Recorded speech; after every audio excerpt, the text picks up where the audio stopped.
हरिओम दोस्तों, स्वागत है आपका फिर स्टडी बाय लोधी सर के यूट्यूब चैनल में। दोस्तों, मैं कृपाल लोधी। स्टूडेंट्स, आज हम आपको लेकर के आए हैं विज्ञान विषय में और विद्युत संबंधी महत्वपूर्ण परिभाषाएं। मुख्यतः स्टूडेंट्स, ये पुलिस भर्ती परीक्षा, एसआई, एसएससी और रेलवे में जो साइंस पूछी जाती है उसी का ये बहुत इंपॉर्टेंट टॉपिक है। दोस्तों, आपको हम बता दें, हम YouTube के माध्यम से निःशुल्क तैयारी करवाते हैं, जिसमें मैथ्स, रीजनिंग, जीके, शिक्षक भर्ती परीक्षा से संबंधित वीडियो, साइंस आदि अपलोड करते रहते हैं। आप हमारी प्लेलिस्ट में जाकर के ये सब विषय को देख सकते हैं। स्टूडेंट्स, यदि आप हमारे चैनल पर पहली बार विजिट कर रहे हैं तो प्लीज हमारे चैनल को सब्सक्राइब कर लें, साथ में बेल आइकन पर क्लिक करें ताकि सबसे पहले नोटिफिकेशन आपको मिलता रहे। दोस्तों, यदि आप इस वीडियो में हमारे साथ अंत तक बने रहते हैं तो निश्चित रूप से यहां से इस टॉपिक से आने वाली सभी प्रश्नों को आप बड़ी आसानी से हल कर पा रहे होंगे। बहुत ही स्टूडेंट्स, ये इंपॉर्टेंट टॉपिक है जिसके प्रश्न मुख्यतः जो हमने परीक्षाओं के नाम लिए हैं उन परीक्षाओं में पूछे जाते हैं। तो बगैर देर की हुई आइए प्रारंभ करते हैं आज का टॉपिक। सबसे पहले स्टूडेंट्स, इसमें हमने लिया है विद्युत बल्ब को।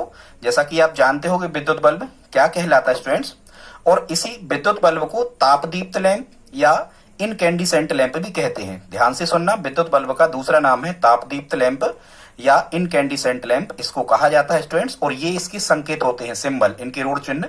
ये विद्युत बल्ब का संकेत है, ये भी विद्युत बल्ब का संकेत है। दो में से कोई भी आपको ऑप्शन में आए, आप दोनों को सही कर सकते हैं। स्टूडेंट्स, इसमें जो विद्युत बल्ब के आविष्कारक हैं उसमें नाम आता है थॉमस एडिसन अल्वा। ठीक है, विद्युत बल्ब के आविष्कारक कौन है स्टूडेंट्स? Thomas Edison Alva. यहाँ एक परिभाषा जान लेना जरूरी हो जाता है। वो परिभाषा काय की स्टूडेंट्स? वो परिभाषा है ताप दीप्ति की। क्या है? ताप दीप्ति की। और ये ताप दीप्ति क्या कहलाती स्टूडेंट्स? ये ताप दीप्ति का मतलब होता है कि किसी भी वस्तु का गर्म होकर प्रकाशवान हो जाना या किसी भी वस्तु को गर्म होने के बाद में प्रकाश देने लगना, ये स्थिति कहलाती है ताप दीप्ति। और बल्ब जो है ये ताप दीप्ति के सिद्धांत पर ही आधारित है, क्योंकि विद्युत बल्ब में जब विद्युत धारा प्रवाहित की जाती है तो वह क्या करता है, वह गर्म होकर प्रकाश देने लगता है। इसी स्थिति को ताप दीप्ति कहा जाता है।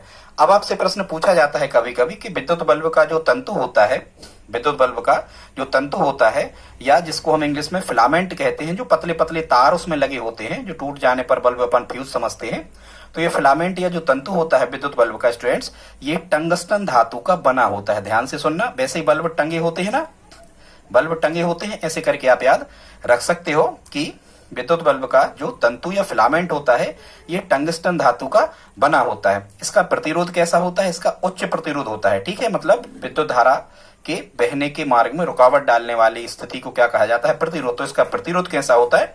उच्च प्रतिरोध इसका होता है, ताकि अंदर विद्युत धारा बहुत अधिक प्रबलता की प्रवाहित ना हो और विद्युत बल्ब सुरक्षित रह सके। ठीक है, तो किसका उच्च प्रतिरोध होता है? इसका टंगस्टन का। ठीक है, और गलनांक भी कैसा होता है? इसका उच्च गलनांक होता है। ध्यान से सुनना स्टूडेंट्स, ये गलनांक का मतलब ये होता है कि किसी भी धातु जो होती है ये कितने टेम्परेचर पर ये पिघल जाती है या द्रवित अवस्था में आ जाती है, उसे उस ताप को क्या कहते हैं? गलनांक कहते हैं। तो ये गलनांक कितना होता है टंगस्टन का? 3800 डिग्री सेंटीग्रेड। उच्च गलनांक होने के कारण ही फिलामेंट या के रूप में टंगस्टन का उपयोग किया जाता है, क्योंकि गलनांक अधिक होने के कारण वो विद्युत बल्ब भले आप दिन रात चालू किए रहे हैं उसे, पर ये अपने 3800 डिग्री सेंटीग्रेड ताप तक कभी नहीं पहुंचता, इसलिए वो पिघलता नहीं है फिलामेंट। ठीक है, बल्ब के अंदर निर्वात होता है। ठीक है स्टूडेंट्स, बल्ब के अंदर निर्वात होता है ताकि जो चालन या संवहन है, मतलब अंदर की जो एनर्जी है, अंदर की जो ऊर्जा है या गर्मी है, वो बाहर ना आ पाए, इसलिए अंदर क्या होता है? निर्वात होता है। ठीक है स्टूडेंट्स, लेकिन क्या होता है कि इसी चालन और संवहन को रोकने के लिए उसमें अक्रिय गैसें भर दी जाती हैं। और कौन सी अक्रिय गैसें? ये कंफ्यूजन क्रिएट करता है, तो ध्यान रखना स्टूडेंट्स, बल्ब में अलग अलग प्रकार के बल्बों में अलग अलग गैसें भरी जाती हैं, लेकिन मुख्यतः ये नाइट्रोजन और आर्गन गैस ही भरी जाती है। और ये नाइट्रोजन और आर्गन गैस विद्युत बल्ब में क्यों भरी जाती है? ताकि अंदर की जो ऊष्मा है या अंदर का जो प्रकाश है, जो ताप है, वो बाहर ना आ पाए, क्योंकि अक्रिय यदि रहती है तो हाँ। और एक चीज और, यदि ये अक्रिय गैस हैं तो ये वहां कोई भी रासायनिक क्रिया, कोई भी रासायनिक अभिक्रिया नहीं करेंगी, इस कारण से भी और चालन और संवहन को रोकने के लिए भी अक्रिय गैस नाइट्रोजन और आर्गन का प्रयोग विद्युत बल्बों में किया जाता है। ठीक है, एक चीज और ध्यान से सुनना, ये कभी प्रश्न आया है कि विद्युत बल्बों जो होते हैं वो कौन सी धारा में कार्य करते हैं, तो ध्यान से सुने। विद्युत बल्ब दोनों प्रकार की विद्युत धाराओं में काम करते हैं, एसी मतलब अल्टरनेट करंट, ठीक है, मतलब प्रत्यवर्ती धारा, और डीसी मतलब डायरेक्ट करंट दिष्ट धारा। तो ये एसी और डीसी मतलब प्रत्यवर्ती धारा और दिष्ट धारा, दोनों में ये बल्ब कार्य करते हैं। ठीक है, कभी कभी स्टूडेंट्स एक प्रश्न आता है बल्ब से संबंधित कि बल्ब फूटने पर आवाज क्यों आती है, तो इसका आंसर आपको क्या लिखना है, विद्युत बल्ब फूटने पर आवाज आती है क्योंकि विद्युत बल्ब के अंदर निर्वात होता है। ठीक है, मतलब कुछ नहीं होता कोई माध्यम, तो जो आसपास की वायु होती है वो उस निर्वात को भरने के लिए, वहां वायु पूर्ण करने के लिए, मतलब क्या है, ज्यादा जहां दबाव होता है तो कम दबाव से वायु बहती है, ठीक है, हवा, तो आसपास की जो हवा होती है वो वहां निर्वात को भरने के लिए बहुत जल्दी से वहां पहुंचती है, इस कारण से विद्युत बल्ब फूटने पर आवाज आती है। ठीक है स्टूडेंट्स, तो इतना ही पर्याप्त है विद्युत बल्ब के बारे में, यहीं से प्रश्न बनते हैं। आगे देखते हैं इसके बारे में कुछ और चीजें हैं। एक यहाँ पर लिखा है फ्यूज बल्ब, मतलब बल्ब फ्यूज कब होता है, कब कैसी कंडीशन को हम फ्यूज बल्ब कहते हैं। तो कई बार क्या होता है, जब ताप बहुत ज्यादा बढ़ जाता है बल्ब के अंदर, तो ये जो टंगस्टन का फिलामेंट या तंतु होता है ये बाष्प बनकर बल्ब की दीवारों पर जम जाता है और काला पड़ जाता है। इसी स्थिति को हम क्या कहते हैं कि विद्युत बल्ब फ्यूज हो गया। आई होप आप समझ गए होंगे कि विद्युत बल्ब फ्यूज होने की कंडीशन कैसी होती है। ठीक है स्टूडेंट्स, कभी कभी प्रश्न आता है कि फ्यूज बल्ब में यदि हम पानी भर दें तो वो किस लेंस की तरह व्यवहार करता है। तो यहाँ ध्यान रखना, यदि फ्यूज बल्ब में हम पानी भर देते हैं तो वह उत्तल लेंस की तरह व्यवहार करने लगता है। यदि हम यहाँ अक्षरों को या चित्रों को देखते हैं तो ये हमें आवर्धित मतलब बड़े दिखाई देते हैं। ठीक है, आगे हम देख लेते हैं कुछ जानकारी CFL के बारे में। यहाँ से प्रश्न बनने लगे हैं। विद्युत बल्ब के बाद ज्यादातर CFL का उपयोग किया, आजकल LED आ गई, इनके बारे में हम आपको बताएंगे। तो CFL का जो पूरा नाम है स्टूडेंट्स, ये है कॉम्पैक्ट फ्लोरोसेंट लैंप। फिर से सुने, CFL का फुल फॉर्म या CFL का पूरा नाम होता है स्टूडेंट्स, CFL का पूरा नाम होता है कॉम्पैक्ट फ्लोरोसेंट लैंप। ठीक है, और इस लैंप में ध्यान से सुनना, CFL में कॉम्पैक्ट फ्लोरोसेंट लैंप में कौन सी गैस भरी होती है, तो इसमें एक निष्क्रिय जो गैस होती है या अक्रिय गैस होती है, आर्गन गैस इसमें भरी होती है। ठीक है, CFL का रंग सफेद क्यों होता है, सफेद क्यों दिखती है, तो इसमें फास्फोरस या बेरियम ऑक्साइड का लेप किया जाता है। क्या किया जाता है, फास्फोरस या बेरियम ऑक्साइड का लेप होने के कारण ये CFL सफेद रंग की दिखती है। अब कभी कभी आपसे प्रश्न आता है कि ट्यूबलाइट सफेद रंग की क्यों दिखती है, तो यहाँ स्टूडेंट्स आपको ये कहना है ट्यूबलाइट सफेद रंग की इसलिए दिखती है क्योंकि उसमें सफेदी बढ़ाने के लिए या सफेद दिखने के लिए पारे की वाष्प का उपयोग किया जाता है। तो ध्यान से सुनना, कॉम्पैक्ट फ्लोरोसेंट लैंप में फास्फोरस या बेरियम ऑक्साइड का लेप होगा और ट्यूबलाइट में पारे की वाष्प का लेप होगा या भरी जाएगी। ठीक है, ऐसा करके आप याद रख सकते हो। ठीक है स्टूडेंट्स, आगे देखते हैं हम घरेलू विद्युत परिपथ। ठीक है, ये घरेलू विद्युत परिपथ का मतलब ये होता है कि हमारे घरों में जो मीटर लगा होता है या जो उपकरण लगे होते हैं उनमें क्या कैसा सिस्टम होता है, कितने प्रकार के विद्युत तारों का उपयोग किया जाता है। तो यहाँ आपको ध्यान रखना है, यदि कभी आपसे पूछा जाए कि घरेलू विद्युत परिपथ में कितने प्रकार की तारों का उपयोग किया जाता है, तो आपको यहाँ स्टूडेंट्स घरेलू विद्युत परिपथ में 3 प्रकार के तारों के बारे में आपको कहना है, या आपको कहना है कि 3 तारों का उपयोग किया जाता है। अब वो तार कौन कौन से होते हैं, पहले हम उन्हीं को देख लेते हैं कि हमारे घरेलू विद्युत परिपथ में किन तारों का उपयोग किया जाता है। तो 3 प्रकार के तार होते हैं। सबसे पहला होता है स्टूडेंट्स ये फेज तार। ठीक है, इस फेज तार को हम विद्युतमय या विद्युन्मय तार कहते हैं। इसमें विद्युत धारा प्रवाहित होती है फेज तार में। ठीक है, दूसरा जो तार होता है इसे हम अर्थ वायर या अर्थ तार कहते हैं, या ठीक है इसको न्यूट्रल वायर भी इंग्लिश में कहा जाता है। फेज तार इंग्लिश में कहते हैं, इसमें विद्युत धारा प्रवाहित होती है, अर्थात इसमें धनावेश होता है। विद्युतमय इसको हम धनावेश या धन तार भी कहते हैं। ठीक है, या धनावेशित तार भी इसको हम कहते हैं, किसे, फेज तार को, या विद्युतमय तार जिसमें विद्युत धारा प्रवाहित हो रही होती है। अब कैसे पता लगता है कि विद्युतमय तार है, तो जिस तार में आप टेस्टर लगा के चेक करते हो, टेस्टर लगाने पर जिस तार में टेस्टर के अंदर बल्ब जलता है उस तार को स्टूडेंट्स क्या कहा जाता है, फेज तार या विद्युतमय तार। ठीक है, और टेस्टर में कभी कभी पूछा गया है, वहीं से हमने लिखा कि टेस्टर में कौन सी गैस भरी होती है, तो ध्यान रखना टेस्टर में नियान गैस भरी होती है। ठीक है, वैसे ही हम यान वगैरह पे जाते हैं तो टेस्टर साथ में ही ले जाते हैं, इसे याद रखने के हिसाब से आप सोच सकते हो। तो टेस्टर में कौन सी गैस भरी होती है, नियान गैस भरी होती है। अभी हम तारों के बारे में समझ लो। तो एक फेज तार जिसको विद्युतमय तार कहते हैं, ये धनावेशित होता है। एक होता है न्यूट्रल वायर जिसको हम अर्ध तार कहते हैं। ठीक है, ये ऋणावेशित होता है, ऐसे करके आप याद रख सकते हो स्टूडेंट्स। और तीसरा जो तार होता है इसको हम कहते हैं भू संपर्क तार। क्या कहते हैं? भू संपर्क तार। और ये भू संपर्क तार वही होता है, आपने देखा होगा जो 3 पिन आते हैं। क्या आते हैं स्टूडेंट्स?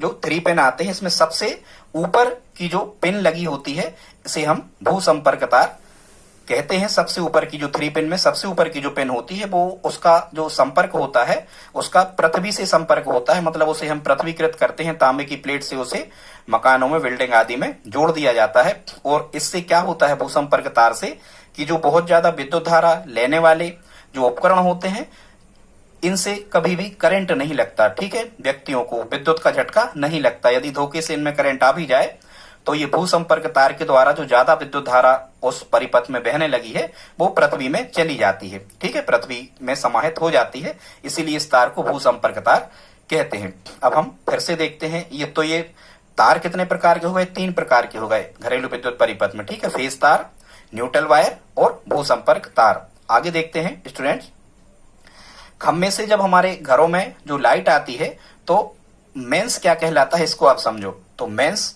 क्या कहलाता है, इसकी परिभाषा हम कैसे देते हैं कि जिन तारों से विद्युत की आपूर्ति होती है उन तारों को हम मेंस कहते हैं। मतलब जो तार हमारे घरों में आते हैं उन्हीं तारों को हम क्या कहते हैं? मेंस कहते हैं। ठीक है, घरेलू विद्युत परिपथ में खंभे से कितने प्रकार के तार आते हैं? तो 2 प्रकार के तार आते हैं। एक आता है फेज तार, जिसको विद्युतमय तार कहते हैं। इसका वोल्टेज होता है 220 वोल्ट। कितना होता है? और हमारे घरों में 220 वोल्ट की विद्युत धारा प्रवाहित होती है। तो फेज तार का वोल्टेज कितना होता है? 220 वोल्ट होता है। और फेज तार जो होता है ये इस पे लाल रंग की परत चढ़ी होती है, मतलब जो डोरी होती है उस डोरी पे, किसी भी डोरी पर यदि लाल रंग की परत चढ़ी हुई है तो ये फेज तार होता है। फेज में करंट होता है और लाल रंग खतरे का होता है, और करंट से खतरा बहुत ज्यादा होता है। तो ऐसे करके आप याद रख सकते हो कि जो फेज तार होता है ये लाल खतरे का सिग्नल है, तो फेज तार जो होता है वो लाल रंग की परत चढ़ी होती है। ठीक है, इसका वोल्टेज कितना होता है? तो इसका वोल्टेज होता है 220 वोल्ट। और ये जो 220 वोल्ट होता है स्टूडेंट्स, इसे हम प्रत्यवर्ती धारा का वर्ग माध्य मूल कहते हैं, आरएमएस। ठीक है, प्रत्यवर्ती धारा का वर्ग माध्य मूल आरएमएस कितना होता है? 220 वोल्ट। ठीक है, दूसरा जो न्यूट्रल वायर होता है स्टूडेंट्स, ये लाल भी हो सकता है, ठीक है, हरा भी हो सकता है, या कोई भी रंग का हो सकता है, यहाँ कोई शर्त नहीं है। ये काला भी हो सकता है, यहाँ हमने नहीं लिखा। न्यूट्रल वायर का कोई रंग फिक्स नहीं होता है। ये जो उदासीन तार भी हम इसको कहते हैं न्यूट्रल वायर को, या अर्थ का तार इसको हम कहते हैं। ये लाल, हरा या काला कोई भी रंग का हो सकता है। अब हमारे घरों में जो बहने वाली विद्युत धारा होती है ये 220 वोल्ट की ही क्यों रहती है? क्योंकि जो न्यूट्रल वायर होता है इसका वोल्टेज पृथ्वी के वोल्टेज के बराबर होता है, मतलब 0 वोल्ट।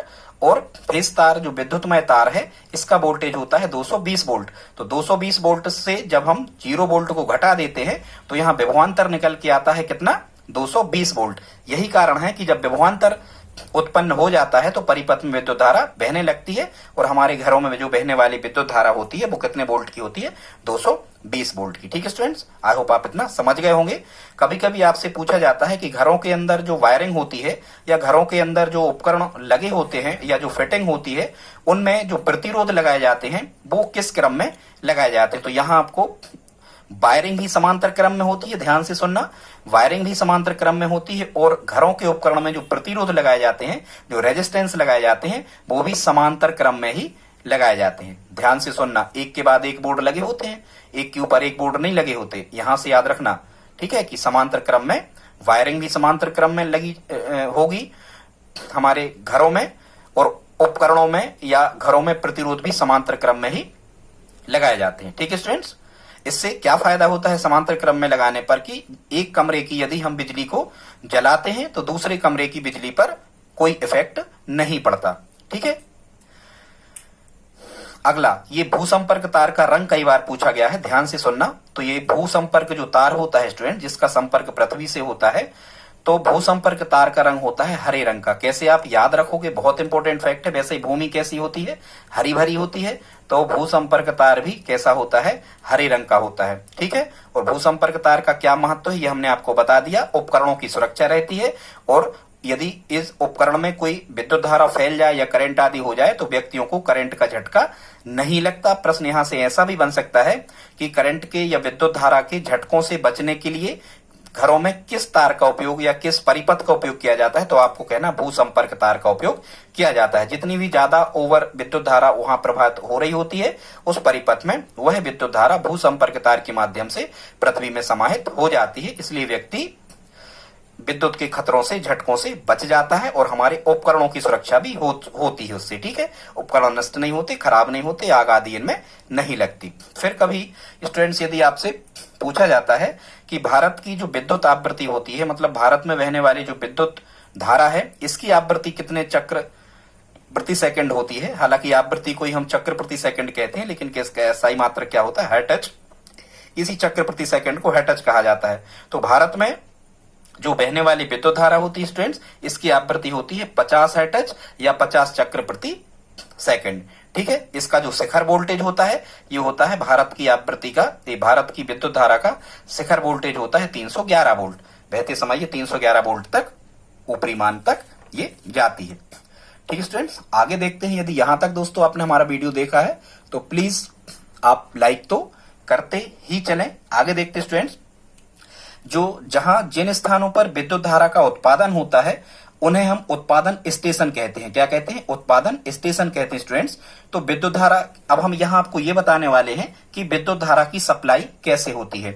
जिस स्थान पर विद्युत धारा उत्पन्न हो रही है उस स्थान से विद्युत धारा हमारे घरों तक कैसे आती है। तो जिन स्थानों पर विद्युत धारा बनाई जा रही है, जहां पर विद्युत उत्पन्न की जा रही है, उन्हें उत्पादन स्टेशन कहते हैं स्टूडेंट्स। यहां विद्युत धारा 11 किलोवाट, कितनी, 11 किलोवाट। ठीक है स्टूडेंट्स, 1 किलोवाट में 1000 वाट होते हैं। ठीक है, वहां से विद्युत धारा 11 किलोवाट के रूप में सब स्टेशनों को प्रवाहित की जाती है। मतलब जो सब स्टेशन, मतलब उनसे छोटे स्थान, सब स्टेशन जो होते हैं, 11 किलोवाट की विद्युत धारा प्रवाहित की जाती है। ठीक है, फिर वहां से 11 किलोवाट की कहां की जाती है, सब स्टेशनों के लिए। ठीक है, फिर जो सब स्टेशन होते हैं वो क्या करते हैं, यहां ऊंचाई ट्रांसफार्मर लगाए जाते हैं। ये जो ट्रांसफार्मर होते हैं ये किलोवाट में उसकी कैपेसिटी को घटा बढ़ा सकते हैं।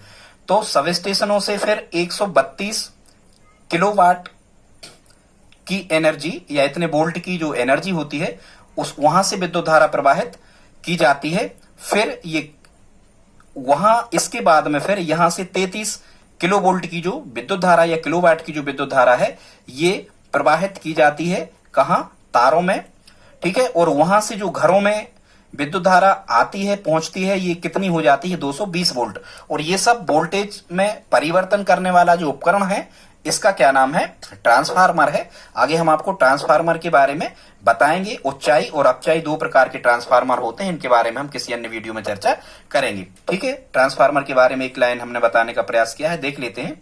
ट्रांसफार्मर जो है एक वोल्टेज से दूसरे वोल्टेज में बिना किसी ऊर्जा क्षय के बदलने वाला जो उपकरण होता है उसे ट्रांसफार्मर कहते हैं। मतलब वोल्टेज का मान ये घटा भी सकता है और बढ़ा भी सकता है, लेकिन आपकी विद्युत धारा बिल्कुल भी नष्ट नहीं होगी। मतलब ऊर्जा का क्षय बिल्कुल भी नहीं होगा। जितनी बिजली आपने वहां से भेजी उतनी ही बिजली दूसरे जगह पर प्राप्त की जा सकती है, ऊर्जा क्षय नहीं होगा। ऐसे ही मशीन को या उपकरण को, ऐसी युक्ति को हम क्या कहते हैं स्टूडेंट्स, उसको हम कहते हैं ट्रांसफार्मर। आगे देखते हैं, आई होप आप इतना समझ गए होंगे। आगे देखते हैं स्टूडेंट्स, सुरक्षा फ्यूज, फ्यूज तार या फ्यूज वायर क्या कहलाता है, उसी को इंग्लिश में फ्यूज वायर कहते हैं, वही सुरक्षा फ्यूज है। तो ये क्या कहलाता है, कई बार क्या होता है स्टूडेंट्स कि हमारे जो घरों में उपयोग किए जाने वाले जो विद्युत उपकरण होते हैं इनमें जब कभी निर्धारित धारा से अधिक विद्युत धारा बहने लगती है, या फिर हम कहें कि दोनों तार, देखो दोनों बातें हैं, या तो हमारे उपकरणों में, घरों में बहुत तेज यदि लाइट आ जाए, 220 वोल्ट से ज्यादा की लाइट यदि आ जाए विद्युत कंपनी की गलती से, तो क्या होता है, निर्धारित धारा जितनी उपकरणों को चाहिए है उससे यदि अधिक मान विद्युत परिपथ में बहने लगता है तो हमारे जो विद्युत परिपथ हैं ये जल सकते हैं, ये नष्ट हो सकते हैं, ये खराब हो सकते हैं, इनमें तकनीकी खराबी आ सकती है। इससे बचने के लिए विद्युत परिपथों में सुरक्षा फ्यूज या फ्यूज तार या फ्यूज वायर का उपयोग किया जाता है। तो हम ये बता रहे थे कि सुरक्षा फ्यूज या फ्यूज वायर क्या है। ठीक है, तो और क्यों हम सुरक्षा फ्यूज का यूज करते हैं, तो कई बार क्या होता है कि जो विद्युतमय तार होता है और जो उदासीन तार होता है, मतलब फेस और अर्थ, जब दोनों मिल जाते हैं तो एक घटना घटती है जिसे हम लघु पतन कहते हैं। इसको इंग्लिश में शॉर्ट सर्किट कहा जाता है। ठीक है, लघु पतन या शॉर्ट सर्किट कहा जाता है। तो स्टूडेंट्स, ऐसी कंडीशन कब होती है? जब अधिक प्रबलता की विद्युत धारा परिपथ में प्रवाहित हो रही हो या अर्थ और फेस के वायर मिल गए हों। ठीक है, तो आग भी लग सकती है और उपकरण नष्ट भी हो सकते हैं। इससे बचने के लिए हमारे जो विद्युत उपकरण होते हैं, जो हमारी फिटिंग होती है, उनमें कम गलनांक, ध्यान से सुनना, कम गलनांक और उच्च प्रतिरोध का एक जो तार होता है उसे मिश्र धातु का बना होता है। हाँ, एक चीज और समझना कि ये जो सुरक्षा फ्यूज, फ्यूज तार या फ्यूज वायर होता है, ये तो आपको प्रश्न आएगा कि ये किससे बना होता है, तो आपको कहना है मिश्र धातु से। वो मिश्र धातु क्या क्या होती है, कौन कौन सी मिला के बन सकता है? हालांकि सबसे इंपॉर्टेंट धातु तो उसमें क्या होती है, चांदी होती है, लेकिन जनरली चांदी का उपयोग नहीं किया जाता महंगा होने के कारण। तो सुरक्षा फ्यूज या फ्यूज तार या फ्यूज वायर किसका बना होता है? तांबा, टिन, सीसा या एल्यूमिनियम से बनी मिश्र धातु का। फिर से सुनना, तांबा, टिन, सीसा या एल्यूमिनियम से बनी मिश्र धातु का। दो भी मिश्र धातुओं का कनेक्शन संयोग हो सकता है, तीन का भी हो सकता है। ठीक है, तांबा, टिन, सीसा और एल्यूमिनियम से की जो मिश्र धातु बनती है उसका बनाया जाता है सुरक्षा फ्यूज, फ्यूज तार या फ्यूज वायर। ठीक है, हमेशा ऐसी मिश्र धातु का बनता है जिसकी चालकता अधिक हो। ठीक है, चालकता कैसी हो? अधिक हो। ध्यान से सुनना, चालकता अधिक हो, ये याद भले ना हो, लेकिन जो सुरक्षा फ्यूज होता है इसका कम गलनांक होना चाहिए।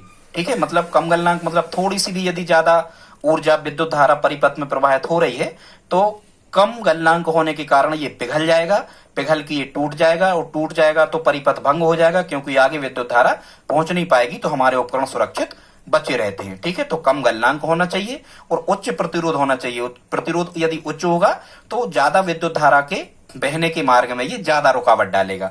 ठीक है, और ज्यादा विद्युत धारा बहने से ही हमें रोकना है, उसी युक्ति को तो हम सुरक्षा फ्यूज या फ्यूज तार कहते हैं। ठीक है स्टूडेंट्स, तो सामान्यतः ये जो सुरक्षा फ्यूज होता है ये 1 एम्पियर से 15 एम्पियर तक के मार्केट में हमें मिलते हैं, और जो सुरक्षा फ्यूज है ये विद्युत धारा के ऊष्मीय प्रभाव के सिद्धांत पे कार्य करता है। बहुत इंपॉर्टेंट फैक्ट स्टूडेंट्स, विद्युत धारा का ऊष्मीय प्रभाव क्या कहलाता है? वही कि विद्युत धारा परिपथ में प्रवाहित होने पर वहां परिपथ का गर्म हो जाना ही क्या कहलाता है? विद्युत धारा का ऊष्मीय प्रभाव कहलाता है। ठीक है, धारा प्रवाहित करने पर ऊष्मा उत्पन्न होना विद्युत धारा का ऊष्मीय प्रभाव कहलाता है। तो ये क्या होता है कि जैसे ज्यादा विद्युत धारा प्रवाहित होने लगती है तो ये कम गलनांक का होने के कारण ये गर्म होकर टूट के परिपथ भंग कर देता है। यदि ये टूट जाता है तो उसके आगे विद्युत धारा जाती नहीं है। जो कटआउट लगे होते हैं स्टूडेंट्स बाहर अपने मीटरों में, बड़ी बड़ी विद्युत सप्लाई जहां ज्यादा प्रबलता की होना है, उन्हीं को हम सुरक्षा फ्यूज कहते हैं। उन्हीं में लगे होते हैं वायर। ठीक है, वो जब वायर खराब हो जाते हैं तो हम निकाल के दूसरे वायर फिर से लगा देते हैं, तो सुरक्षा फ्यूज फिर से कार्य करने लगता है। ठीक है, सर्वाधिक प्रचलित जो सुरक्षा फ्यूज है या फ्यूज वायर है इसका नाम है किटकैट फ्यूज, और ये 5 एम्पियर से 3000 एम्पियर तक के बीच कार्य कर सकता है। कौन सा? KitKat fuse. आई होप आप सुरक्षा फ्यूज के बारे में स्टूडेंट्स समझ गए होंगे। आगे देखते हैं, अब हम आपको आगे बताने वाले हैं शॉर्ट परिपथ या शॉर्ट सर्किटिंग, इसको हम कहते हैं। ये क्या कहलाता है या शॉर्ट सर्किट क्या कहलाता है विद्युत में, ये समझ जाओ। ठीक है, तो कई बार क्या होता है कि जो 3 फेज होते हैं, 3 तार जो होते हैं, इन तीनों तारों से विद्युत की आपूर्ति हमारे घरों में की जाती है। इन तीनों तारों में से किन्हीं भी 2 तारों का आपस में सट जाना, मिल जाना, जब कभी बारिश होती है या पेड़ टूट के तारों पे गिर जाता है तो जो 2 फेस होते हैं ये आपस में सट जाते हैं और मिल जाते हैं और एक प्रकार की चिंगारी या आग उत्पन्न होती है। ऐसी स्थिति को हम क्या कहते हैं? शॉर्ट परिपथ या शॉर्ट सर्किट कहते हैं। ये तारों में भी हो सकता है, हमारे घर की विद्युत फिटिंग में भी ये हो सकता है। तो आप समझ गए कि शॉर्ट सर्किट क्या कहलाता है। ठीक है, शॉर्ट सर्किट का स्टूडेंट्स एक जो रूप होता है उसे हम लघु पतन भी कहते हैं। लघु पतन भी बिल्कुल इसी प्रकार की घटना है। लघु पतन में क्या होता है कि जब जो फेस वायर होता है मतलब विद्युतमय तार और न्यूट्रल तार मतलब अर्थ वाला वायर, उदासीन तार, जब ये फेस तार मतलब जीवित वायर भी इसको हम कहते हैं, फेस को ध्यान से सुनना, जब ये फेस तार और न्यूट्रल वायर आपस में मिल जाते हैं तो विद्युत परिपथ में बहुत अधिक विद्युत धारा बहने लगती है। इस स्थिति को हम क्या कहते हैं? लघु पतन। फिर से सुन लें, फेज वायर और न्यूट्रल वायर आपस में जब कभी मिल जाते हैं तो विद्युत परिपथ में अधिक विद्युत धारा बहने लगती है। इस घटना को हम क्या कहते हैं? लघु पतन कहते हैं। अब ये लघु पतन क्यों होता है? तो एक तो कंडीशन यही हो गई कि 2 वायर या 3 वायर में से किन्हीं 2 वायरों के जुड़ने से लघुपतन हो सकता है। ठीक है, घटिया विद्युत रोधन से मतलब प्लास्टिक की जो परत चढ़ाई जाती है डोरियों पे, ये घटिया प्रकार की होती है, वो छिल जाती है या पिघल जाती है या खराब हो जाती है बरसात आदि में, तो घटिया विद्युत रोधन से या घटिया डोरी जो होती है उससे भी लघुपतन हो सकता है। ठीक है, स्विच व प्लगों की घटिया क्वालिटी, जो स्विच और प्लग हमारे घरों में फिटिंग में लगे होते हैं उनकी यदि घटिया क्वालिटी हो तब भी लघुपतन हो सकता है। अब लघुपतन से नुकसान क्या होता है कि हमारे जो फिटिंग है ये खराब हो सकती है पूरी घर की, और हमारे जो विद्युत उपकरण है वो भी नष्ट हो सकते हैं, उनमें आग तक लग सकती है। लघुपतन से इसका नुकसान होता है। ठीक है, अब आपसे प्रश्न पूछा जाता है कि शॉर्ट सर्किट या लघुपतन से बचने के लिए किसका उपयोग किया जाता है, तो ध्यान से सुनना। शॉर्ट सर्किट या लघुपतन से बचने के लिए विद्युत फ्यूज या फ्यूज तार या वही फ्यूज वायर सुरक्षा फ्यूज का उपयोग किया जाता है। ठीक है, आई होप स्टूडेंट्स आप इतना समझ गए होंगे। आगे अब हम देखते हैं इसी से संबंधित परिभाषाओं को हम आगे बढ़ा रहे हैं। दोस्तों यदि यहां तक आपने वीडियो देखा है तो प्लीज लाइक करें, बस 5 मिनट और आप हमारे साथ रहें। हम वीडियो को जल्दी ही एंड करने वाले हैं, पर कोर्स भी हमें बहुत जल्दी में पूरा करना है। आगे देखते हैं स्टूडेंट्स, ओवरलोडिंग, इंग्लिश में ओवरलोडिंग कहते हैं और हिंदी में कहलाता है ये अतिभारण। अब ये अतिभारण या ओवरलोडिंग क्या होता है स्टूडेंट्स, तो कई बार क्या होता है कि हमारे पास एक यहाँ पर प्लग है, एक हमारे पास यहाँ स्विच है, और यहीं एक ही स्विच से हमने बहुत सारे कनेक्शन कर दिए। यहीं से हमने फ्रिज चला दिया, यहीं से एसी चालू कर दी। ठीक है, यहीं से